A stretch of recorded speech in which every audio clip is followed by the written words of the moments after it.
What's going on, guys? Welcome to I guess more like a review slash spoiler discussion for the fourth Evangelion rebuild film, which is technically titled Evangelion 3.0 plus 1.0, Thrice Upon a Time. And with me, as always, I have Bluespit. Mm-hmm. Yeah, so we've been waiting for this film for Since like 2013, I think. 2012. 2013. Yeah, and I didn't even know when the hell we were even gonna get this film, just due to a lot of the drama that Anno has been dealing with since he made the third film. And he's also been sidetracked with other projects like Shin Godzilla. Yeah, not just that. Even he was still dealing with his clinical depression at times, and then I remember he specifically gave an interview stating that he had no desire of making another film after this. After the third one, but then after he sorted his own stuff out, and then of course after he made Shin Godzilla, it pretty much motivated him to finally get back into making this fourth film again. So here we are. Other than having to wait an additional year thanks to the pandemic, kind of screwing things up a bit, but. Yeah, a little disappointed that we never got to see it in theaters ourselves. I mean, we actually finally both saw it once it came around on Prime Video. So yeah, I mean, it's as good as we could ask for, after waiting for so long. But yeah, so honestly, what were your thoughts on how this entire movie was handled?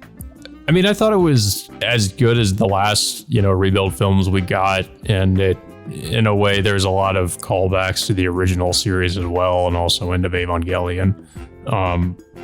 I thought, at least visually, I think it's the best looking of all the films. CG at times could be I know some people when they saw it, they were complaining about the CG. I didn't think it was that bad. I thought it was for the most part pretty okay. The other movies also had a lot of CG too, so I mean it's not really anything new. But I thought, go ahead. Yeah, the thing about this is I think when I was watching this said this is version 3.0 plus 1.01. So this is the updated version that they were, the updated re-release version that they had. So this wasn't the one that was shown in theaters in Japan.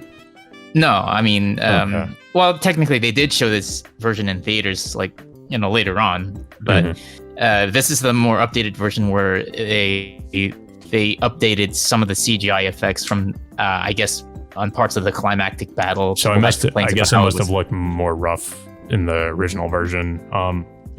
Probably everything looks well. I don't know how it looked originally, but it looks fine here. So yeah, but anyway, so this ever since I think what was the third film, so this picks up sometime after the events of the third film, but however it starts off with the Willy organization or the Wunder ship going over to Paris. Apparently they have a system designed to restore the city to its previous state.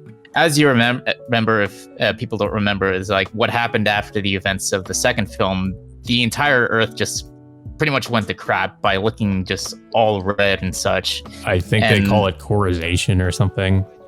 Yeah, and it basically just leaves much of the Earth uninhabitable unless they use some kind of system to to revert it. So the Willy organization starts to try to restore the city. However, I think several hundreds of Nerv units come to stop them from doing so, and of course Mari, who is the only remaining Eva pilot available to help out, manages to take him down all by herself, surprisingly.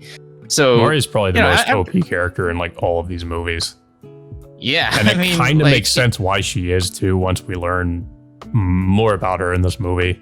I'll just say it's probably because she's been around for longer than the other character, the other pilots have. Yeah, but this scene, of course, people have seen this scene before, during the preview screenings. I think a couple years before this movie came out.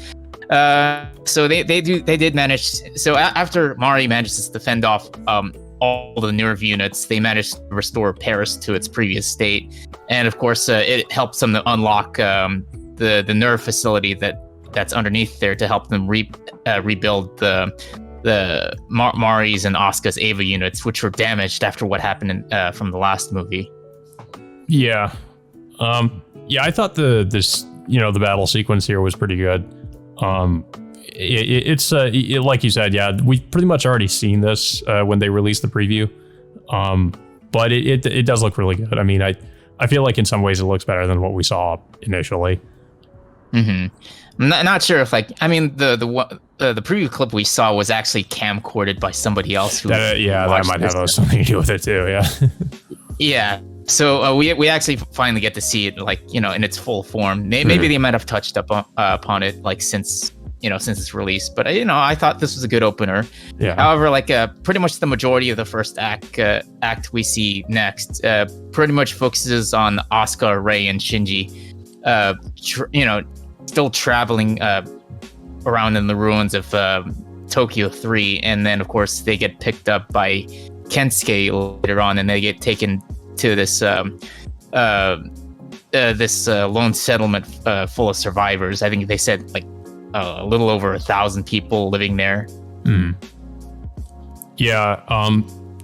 And basically what proceeds for the most of the first, the beginning part of the movie is of course Shinji, Asuka, and Rei for a short time start living in this village.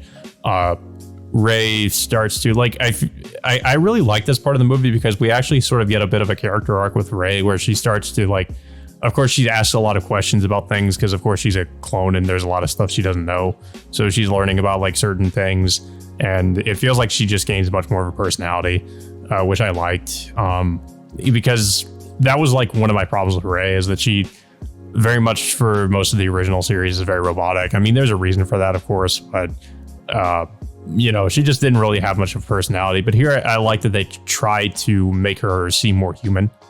And she tried to connect with Shinji more.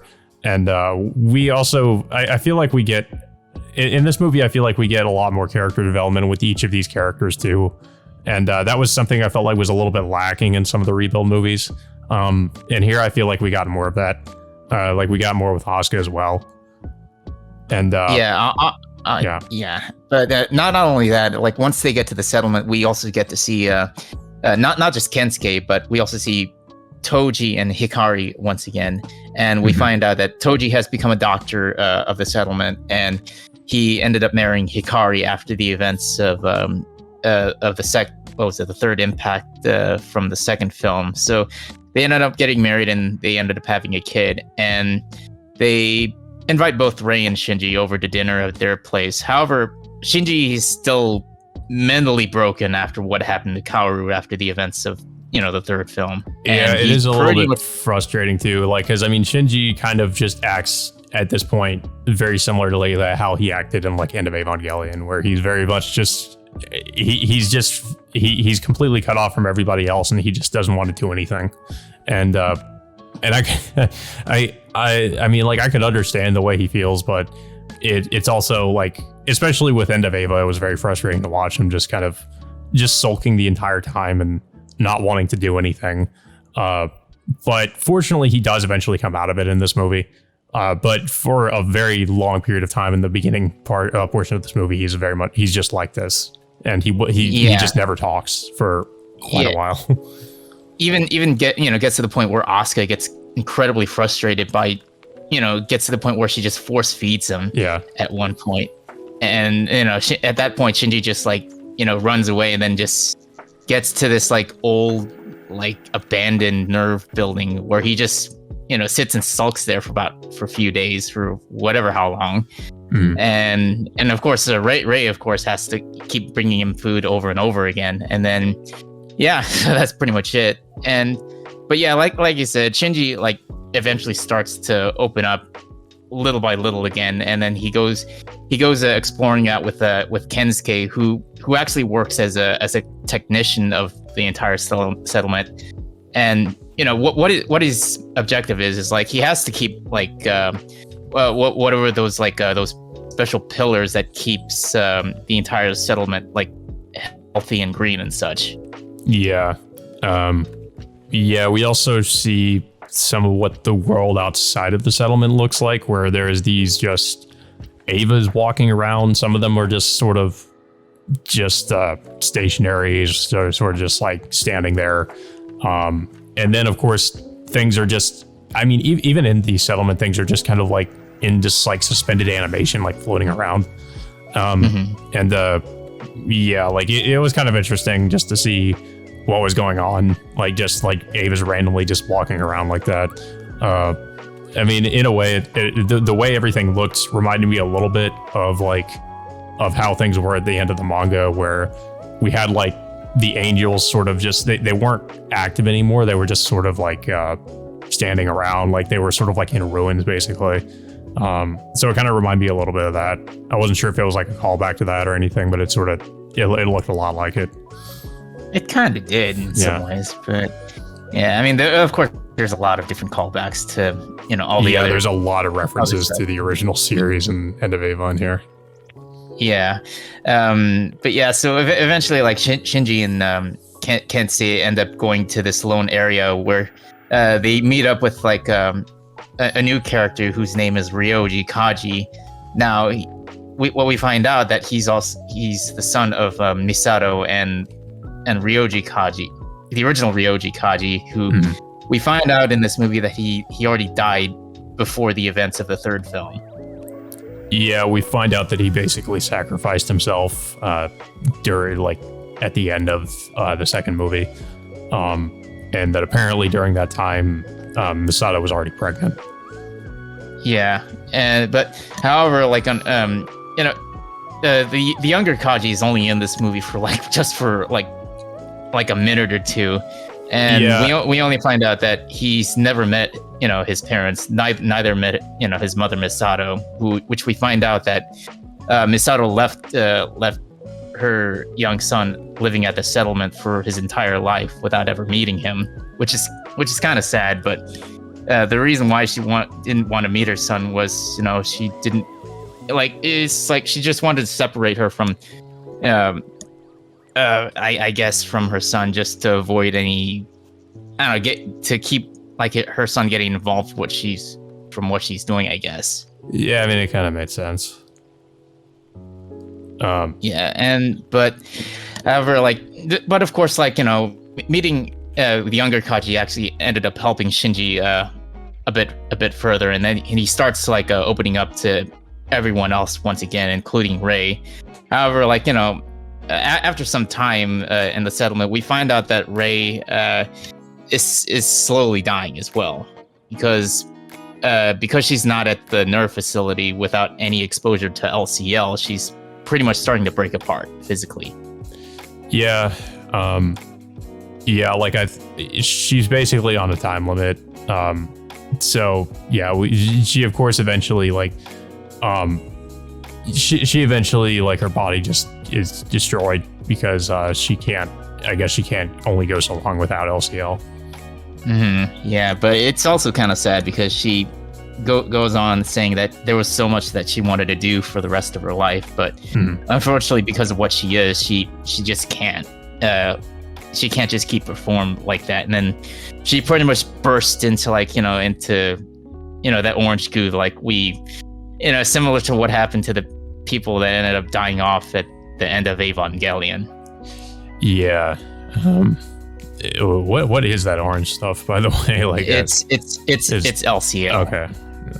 Yeah, that's pretty much what what that whole red liquid goo kind of is. Yeah. So it kind of devastates Shinji seeing this, but of course it also gives him a little bit more encouragement as well.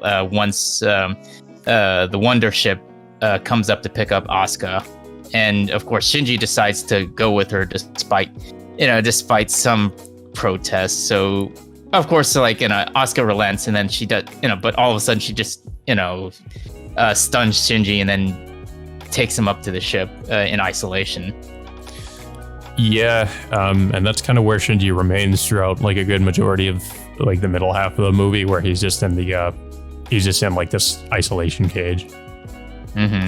And then we get, and it gets to, several parts where Asuka tells, what was it, Toji's sister, I think, what was it? Sakura, I think was her name. Sakura?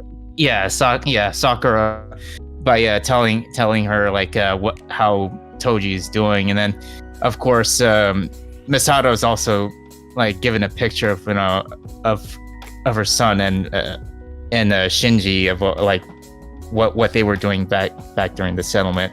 And of course Misato elaborates what happened to Ryoji. We also see like a very brief flashback scene with Ryoji saying his goodbyes to Misato, like apparently going out to at least sacrifice himself to stop the third impact or something like that.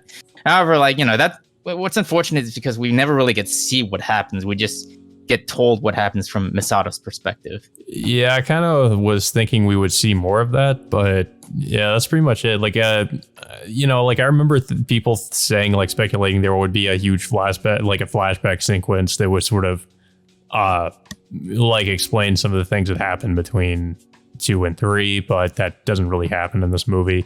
I mean, we sort of get like the account of what happened from other characters, but we don't actually see it.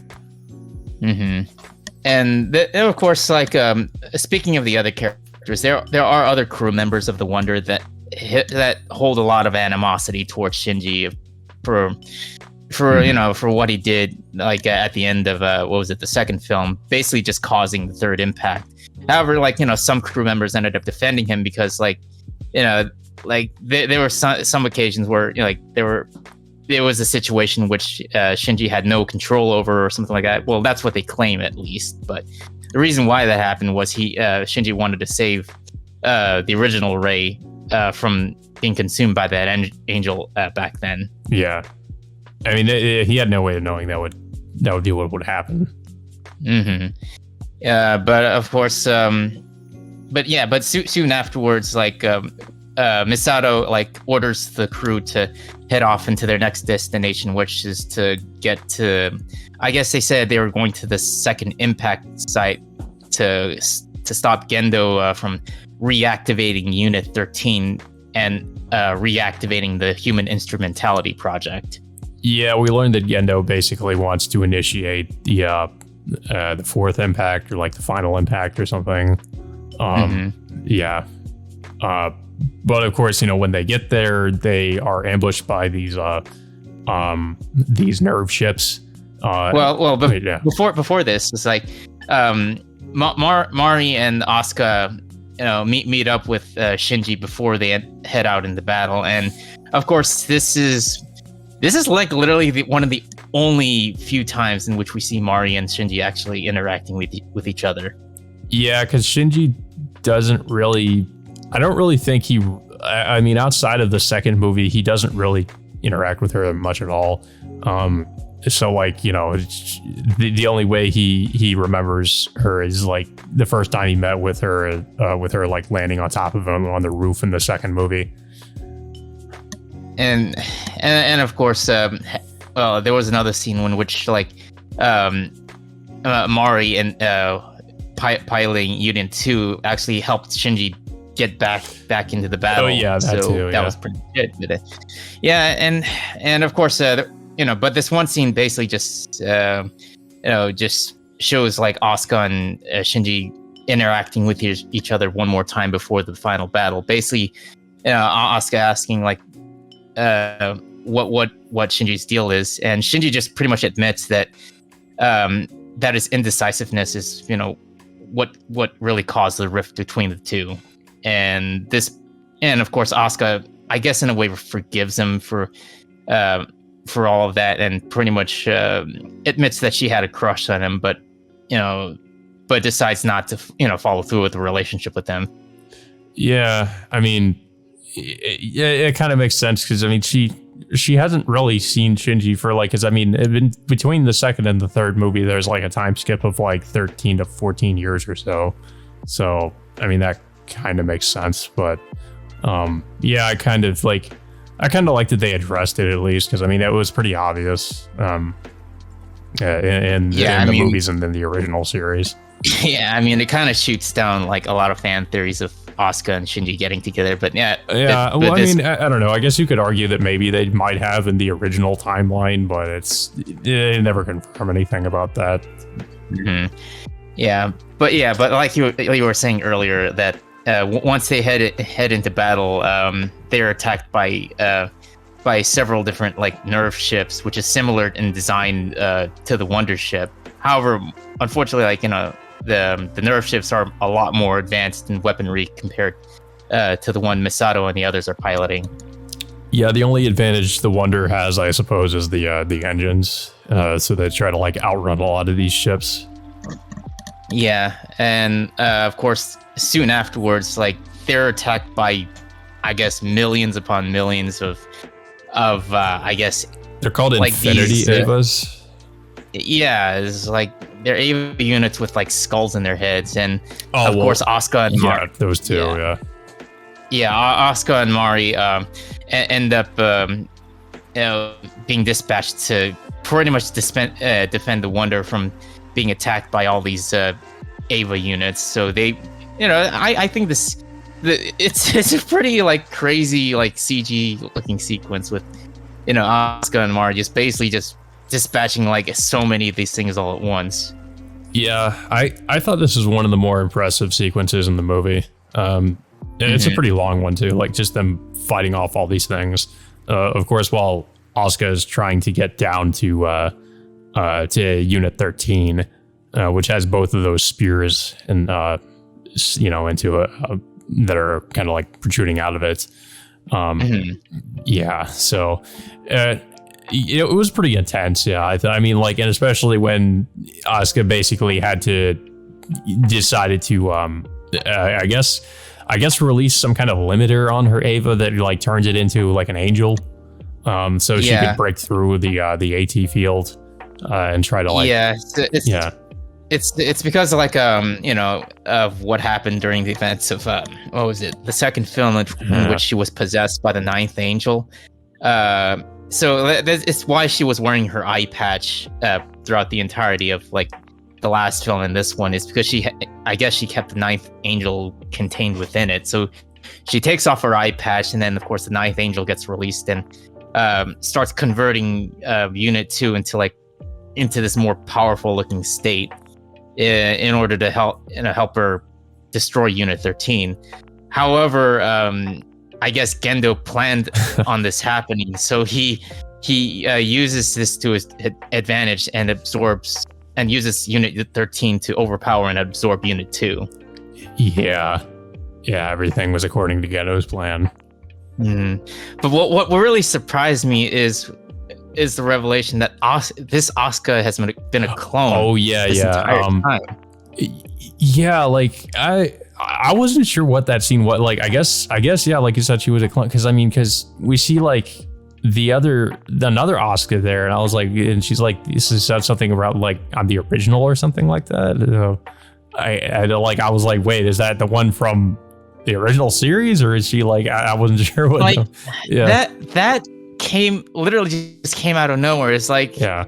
But there is one thing I want to point out, that this Asuka's name is Asuka Langley Shikinami, while the original one is named Asuka Soryu. So and Gendo confirms that this is based off a line of clones called the Shikinami series. But what we don't know is like how this project even started. Was it based off like the original Asuka Soryu, or is it just it's not really elaborated as to why something like this happened? Yeah, that one left me like kind of scratching my head. So I wasn't sure how to take that. Like, Yes. So after Asuka, gets consumed, like the Wunder is pretty much gets I guess incapacitated by the three other Nerv ships, and Mari's pretty much left to herself, just defend her, and just defend herself against all the other Evas. And she surprisingly she manages to hold her own like very well by ripping their arms off and pretty much attaching it to her unit as well. Yeah. So as soon as the Wonder gets taken down, they're all met with Gendo Ikari, and of course I think it was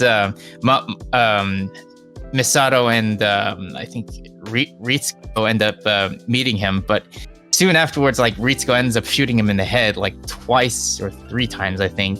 Well, we find out that Gendo has absorbed like the key to Nebuchadnezzar to, I guess, ascend into a higher being or something like that. Yeah, I didn't think he would be killed so easily, and of course we find out, of course, Gendo is no longer human. Yeah. I mean, just as a reminder, yeah, he used he used the key to Nebuchadnezzar, which is the same object that Kaji ended up delivering to him during the events of the second film. So just pointing that out. But yeah, Gendo reveals that he reveals the purpose about the Shikinami and the Ayanami clones to help him enact the human instrumentality project, and then pretty much uses it, I guess, in a way to sacrifice souls. They mentioned all these clones are used to be individual souls of of humans that died during, I guess, the second or third impact or something like that. Yeah. Yeah, basically Gendo wants to create a utopia without sin or human greed or anything that's without everything that makes the bad parts of humanity, essentially. Mm-hmm. Yeah. So soon afterwards, Gendo ends up entering Unit 13, but of course Shinji arrives and tries to stop him, but of course it's too late after that.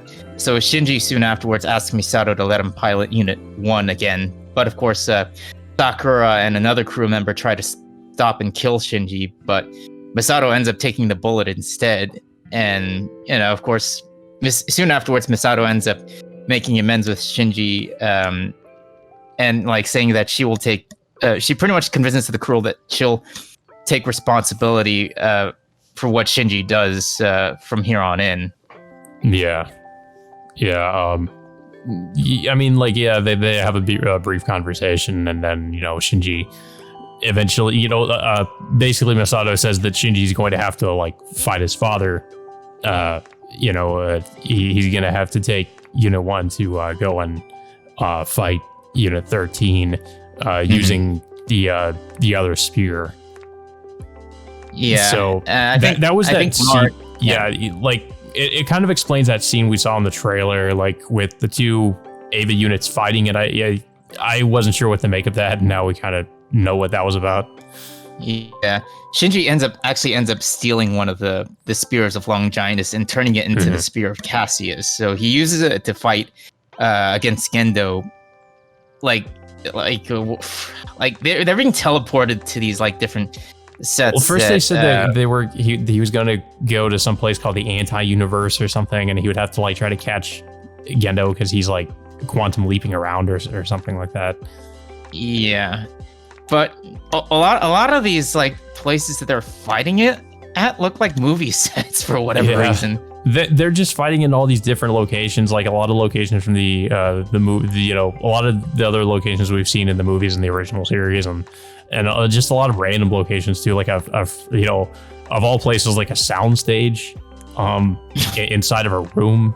It's just a lot of these random locations. Yeah, and then I think, and then soon afterwards,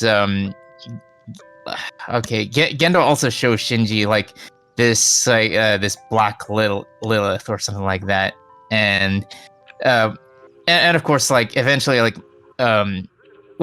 they still continue fighting it, but in the end Gendo ends up overpowering Shinji at the end. But we also learned that there's no way that he would ever be able to overpower Gendo. Basically they would continue fighting until they exhaust both spears, and Gendo would win. Mm-hmm. Yeah, and of course Shinji eventually realizes that he's not going to be able to win, so instead of fighting, he eventually wants to start talking to his dad. Well, and Gendo even tells him this is not a fight, this is not a battle that could be won through might. Mm-hmm. Yeah, But at the same time, we also see Misato and the rest of the Wonder crew preparing the final assault to go after what appears to be like a giant CG looking ray, which is of course reminiscent to what we saw at the end of Eva. But with the CG thing, it made it look a lot more creepier than usual. And it looks like it looks like a human face too. It's not really done in the same art style, so it looks it looks even it looks even creepier than the ray head from the end of Evangelion. Mm-hmm. Yeah. So what Misato's plan is is to use the Wunder to help develop a brand new spear for Shinji to use in his final fight. And of course she orders all members of the crew of the Wunder to end up evacuating. So she ends up piloting the Wunder by herself. So she pretty much ends up charging. It is just pretty much like suicide diving the ship into like this giant ray, and she's managed to successfully create the spear for Shinji. However, she assumed she would be able to create the spear because of what she saw. Like, I forget what it was. The Black Moon or whatever. They could create the two spears that we saw before. So she assumed she could create another spear. Yeah, and of course, but like I said, she manages to successfully make the spear. Well, of course, Mari ends up helping out as well. But soon afterwards, as soon as the spear gets launched, the entire Wunder ship ends up getting destroyed along with Misato inside it. Yeah, so basically, Misato does end up sacrificing herself to help Shinji. Yeah. So. But yeah, pretty much for the remainder of the confrontation between Shinji and Gendo is they pretty much end up talking to each other, and we find out more about Gendo's backstory for the first time and why Shinji always carries around that walk bin pretty much the entirety. He's held that through the series, and we find out that Gendo has also used it as well to pretty much cut himself off from the world because he had a very terrible childhood.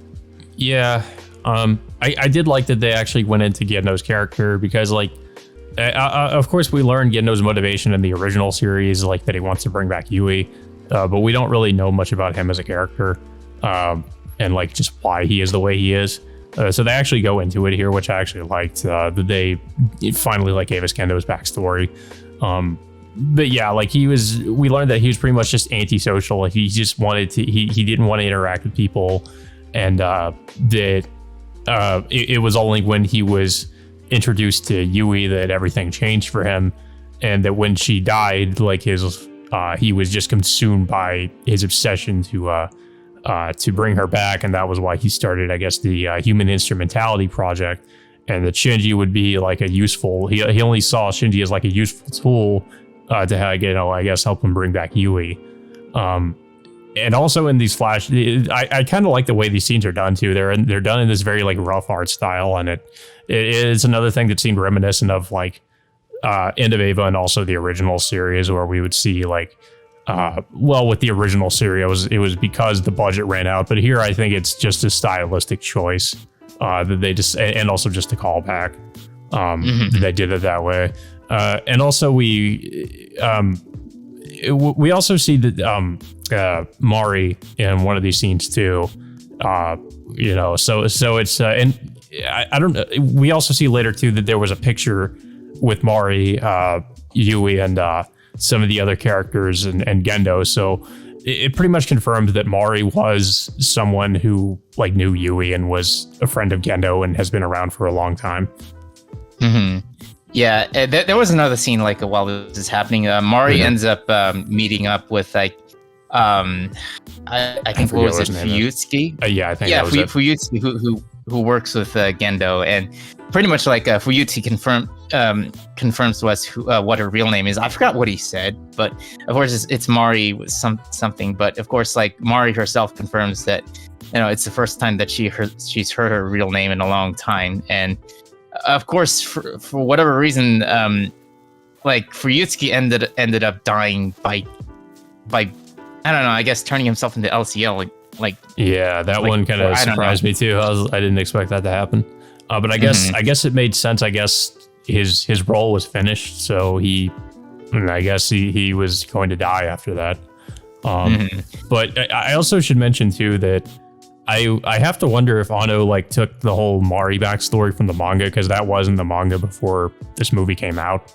So that Mari knew Shinji's mother. I would assume so. I mean, there were hints of this, like when I was rewatching, I think the third film, because while Mari was fighting the Rei Ayanami clone at the third film, she mentions that she reminded her of of the original, not the original, but reminded of her Yui or something like that. Yeah, and that kind of threw a lot of hints back then, but this pretty much confirms it during the Gendo flashback. Yeah. Yeah, so basically, we sort of get some closure with Gendo in the scene. Of course, Shinji does end up getting this spear. What did they call this one again? It was like the spear. I completely forgot what it was called. Yeah. It's just. But yeah, so Gendo finally, after all this time, makes amends with Shinji, and he finally gets to see his wife Yui again after all this time, because it's it was the only way for Gendo to finally see Yui again was to make amends with Shinji. If you remember, Shinji never made amends with Gendo, in neither the original series nor the end of Eva. And there was one scene at the end of Eva where Gendo ended up getting killed, but he was reminded that because he never made amends with Shinji, that he's being punished for it. So Gendo at that point had regrets of not making amends with Shinji. But now didn't he end up getting killed by those Rei clones in the end of Eva? I think he was crushed to death by Unit 1, which was possessed by Yui at the time. At least I think that was what happened. I kind of roughly remember what happened, but that's pretty much what happened. But with this scene, Gendo finally makes amends with Shinji face to face. So, and then shortly afterwards, it kind of moves on from scene to scene by giving closure with all the other characters that Shinji's interacted with.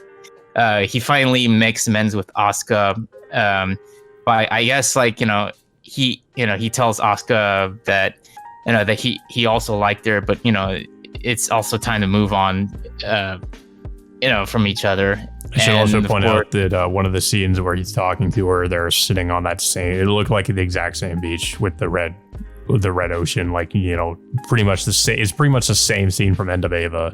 But we also find out that Shinji manages to free Asuka from Unit 13, so she somehow manages to get back. Apparently he saved her soul or something. So I think. Yeah, I guess so. Because if we're going with the idea that all these characters become reincarnated, Yeah, and of course we also see flashbacks of Asuka's backstory of her training to become an Eva pilot. And there was at one point where she saw in the distance a younger Shinji with his parents. But of course, Asuka, I guess with her being a clone, she never really had any parents, so she was pretty much left alone. And until we see her getting comforted by Kensuke, of all people. Yeah, it kind of explains her attraction to Kensuke. To what extent what their relationship is, I'm not really sure. I don't know. It's in the original series, it was it was this kind of it felt like this weird, she basically wanted acknowledgement from somebody, and she wanted affirmation from somebody, and Kensuke gave it to her, and it was also kind of weird because it felt like she also had a bit of a sexual attraction to him as well. So, but they don't really go into that, I don't think, in the rebuild movies. Yeah. So the next scene afterwards is Shinji having closure with Kaoru, and Kaoru, of course, like still still regrets not giving Shinji happiness, but Shinji affirms that he doesn't need to, and then it pretty much like gives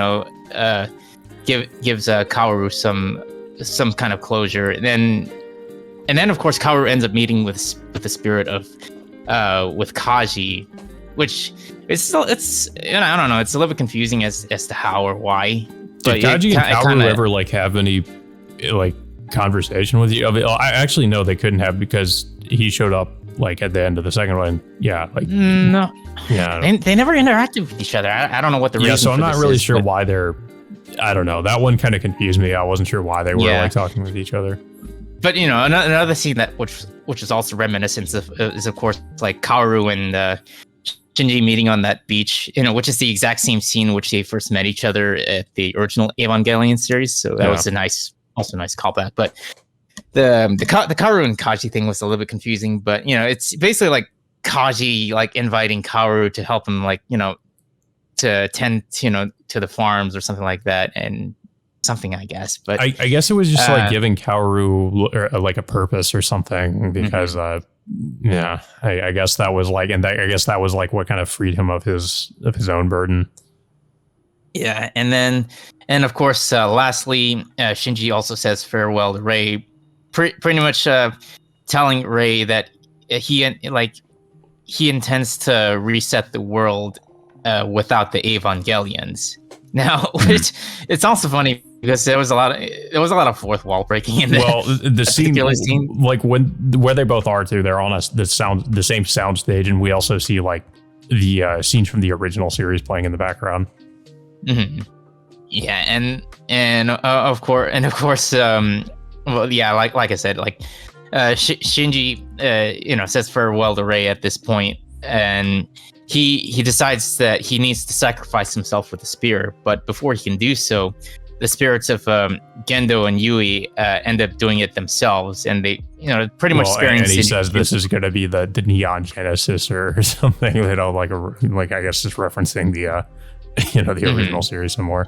Yeah, another thing I'm curious about is like we had questions of whether or not if the Rebuild series was actually a sequel to the original and the end of Eva, but I think that scene kind of hints that, but they never really confirmed it. It felt like that's what they were trying to do, but I mean, I guess it's a way of like hinting at it, but not directly answering whether or not it is actually a sequel.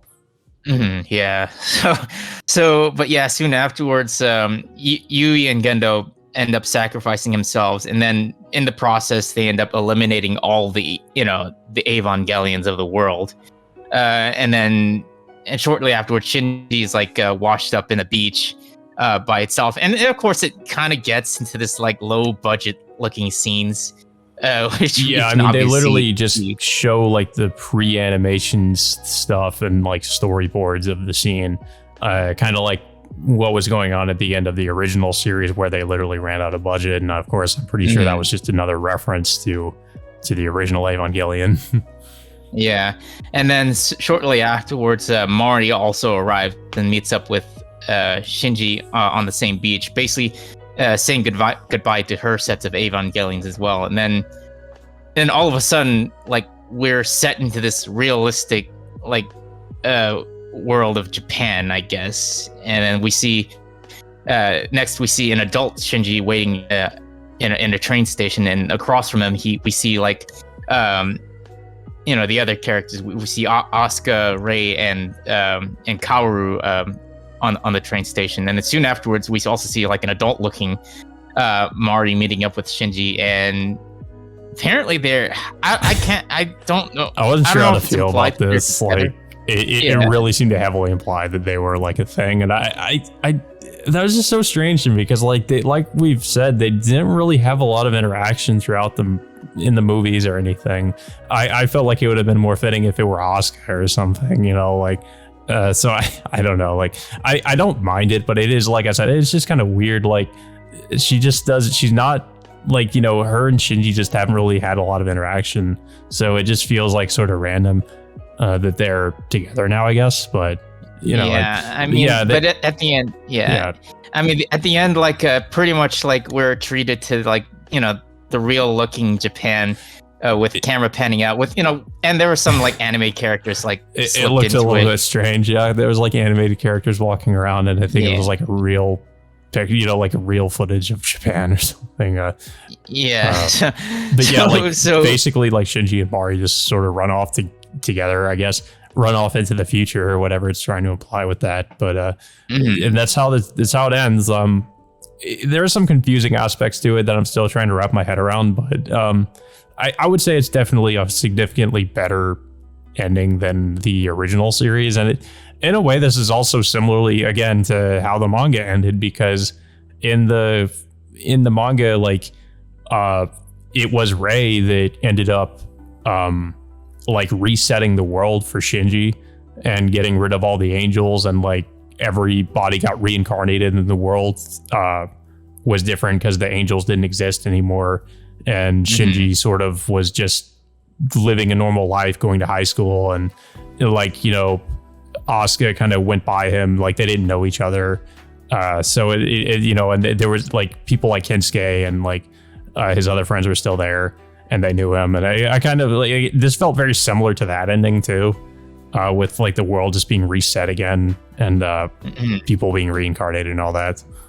Yeah. I thought this was a more satisfying conclusion because it's sort of like the end of Eva feels like sort of like the bad ending, and this one is actually like the real one, because like, and I guess you could make the case of why it is the bad ending, because Shinji and his father never really like got any sort of closure, so I guess it sort of makes it so his father didn't and Yui didn't really like stop the Eva or reset everything like they did here.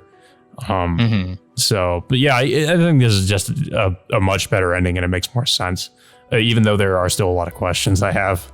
It's like we don't know what happened to the crew of the Wunder. We know we do see that we saw those escape pods in the ocean. Remember, like, it did imply they got away. But with the entire world reset, it's like, are they do they still exist? That's the thing. They might just, I'm assuming all the characters they still exist, but they're maybe just different people. Kind of like, Asuka, Kaoru, and Rei. Also, I should mention somehow Pen survived. The penguin. Yeah. I don't know if it I can't really say for sure if it really is Pen. Maybe it's just offspring of Pen, but it'll look like Pen. Probably, yeah, but it's having a bunch of penguins. Yeah, but yeah, overall, I thought this was it was a good film, considering that it's about 2.5 hours long. I thought I thought that was a good length. As much as like it was long enough. I don't feel like he really like. It was like stretched out or anything like that. Like it. Yeah. I think the reason there were reasons to what Anno really does with his stories. Like the reason why he made the end of Evangelion the way he did was because he was still in a bad place mentally at the time, which it's kind of why because at the time Anno was getting a lot of death threats and a lot of hate mail after the original ending of Neon Genesis. So it kind of like he kind of got into like a bad state where he just said, fuck it, I'm just going to screw everything over by the next film and such and such. And it and then of course it encouraged him to like, to just once he made a studio, what was it? Kara. After he left Gainax, because he didn't really have a good relationship with Gainax after that whole ordeal. So after he made Kara, he had the budget, he had everything he needed to reset the entire storyline, which he did properly. But of course, like, not without its dramas with what happened after the events of the third film and what he had, the amount of time that it took for him to make this film. So I guess like with him, like, and he also had help like in his personal life. I guess his wife also helped him out of his depression as well. So yeah, I mean, you can tell just from the way this movie ends on, it was probably in like a better place, right? He's not depressed, because it kind of comes off like, and I mean, with End of Evangelion, like you can tell he probably projected a lot of that onto the movie. And here it feels like, he's not really projecting that. It feels much more like the manga ending, which was much more of like not a bleak ending. It was much more hopeful, and this one feels very similarly to that. And it also feels like Anno might have taken a lot of inspiration from that too. Yeah, but I'm honestly like, despite some like questions I have, like with some parts of it, I mean, I do like how how it ended. I thought it still left off on a satisfying note. Yeah, and honestly, I don't think there's anything else Anno can do at this point. I think he said he's pretty much done with this after all of this, but he did confirm that there's a chance that there could be more stories. Maybe, I don't know, explore what happened during the 14-year time skip, but it all depends whether or not Anno's really interested, or maybe he said like someone else can do the work for him at that point. Yeah, I mean, I'm expecting maybe there'll be like spin-off series or something like that. Probably, but I think Anno's. I don't think Anno has any interest in in continuing this stuff. I think it's at this point, I think he might be satisfied with what he's done after this. Yeah, I think it was a mostly satisfying finale. Like, I mean, like I said, there are still some things that I'm not entirely sure about, but and some things I wish there was some clarification for. But I think they answered as much as they could with this one. But yeah, I don't really have too much else to say about it. Like I said, visually it looked great. I thought the soundtrack was great. The English dub was also pretty good. Like, it didn't feel like there was much of a difference in between like this, the voice cast for this and then the other movies, because I think they brought most of the cast back aside from Brina Palencia voicing Rey, and you can kind of tell it's a different voice actor. Actually, Brina Palencia voiced. Okay. Oh yeah, never mind. Okay, yeah. Brina Palencia did voice Rey in the other Rebuild movies, but they actually brought back Amanda Lee, who voiced Rey in the original series. So it was actually like. It was actually satisfying to actually hear her play as Rey again. Yeah, because you can tell it's a different voice actor, but like it was fitting for Rey. Like, and I didn't know. I actually didn't. I must have forgot. I guess that it was the original voice actor for Rey. But yeah, like I think she did a really good job. And of course, like, yeah, everybody sounded great. Like, I didn't really have any complaints about that. Yeah, and like we were wondering whether or not if they were gonna bring back some of the old cast, or if they were gonna bring the Netflix cast, which I was a little bit worried about. They didn't do that. At the time.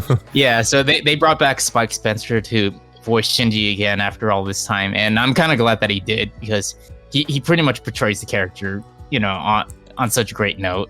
Yeah, I mean, like he's always been Shinji, so I really have a hard time imagining anybody else voicing Shinji.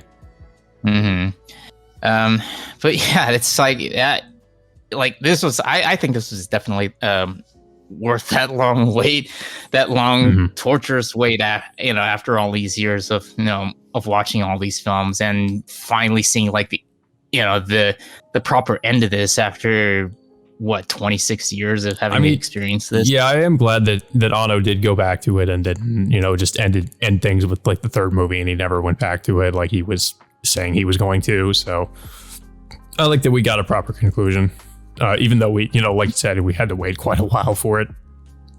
And unfortunately, I hate to say it, but it'll probably be the case with this one too. We might have to wait a while longer for this to even be, if this is even going to get a home video release. Like, because that was the case with the third movie too. We had to wait a long time for that. So yeah, who knows when we're going to get it on home video? Because and this is another problem too with Amazon in general. A lot of the series they go onto there, like, they really take a long time to get put out on home video in the US. So yeah, and considering the fact that this is not to mention like all the Funimation, does Funimation even own the rights to distribute the movie anymore or anything? Like, we don't know.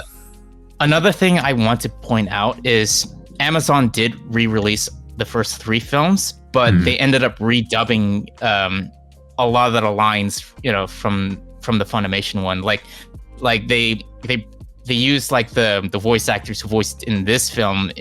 Like, for example, like Mari had Trina Nishimura voiced her in the first 3 films, but they used like what was it? The new voice actress Deneen Melody to voice over her lines. Yeah. I wasn't sure if Mari got a new voice actor because I did notice she sounded a little bit different in this. Like I wasn't sure if it was the same person or if it was somebody else. So. Yeah, it's not just her, but also Kaoru as well. Okay. So Kaoru also got like a different voice actor. I think he went through like 6 different voice actors throughout the years. So yeah, but I think Kaoru's voice actor still did pretty good, and Mari is like sounded a little bit lighter in pitch, but I think she nailed it pretty well. Yeah, I thought she did a good job. Like I said, I could kind of notice it might have been somebody else, but I thought she did fine for the most part.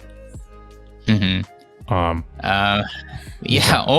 I am satisfied with it. I mean, a little bit bummed out that that it wasn't in theaters. Like, I kind of wish I could have seen this in theaters, honestly. Like, it really does seem like a movie you'd want to see in theaters, but I don't know. I guess, at least we got to see it somehow.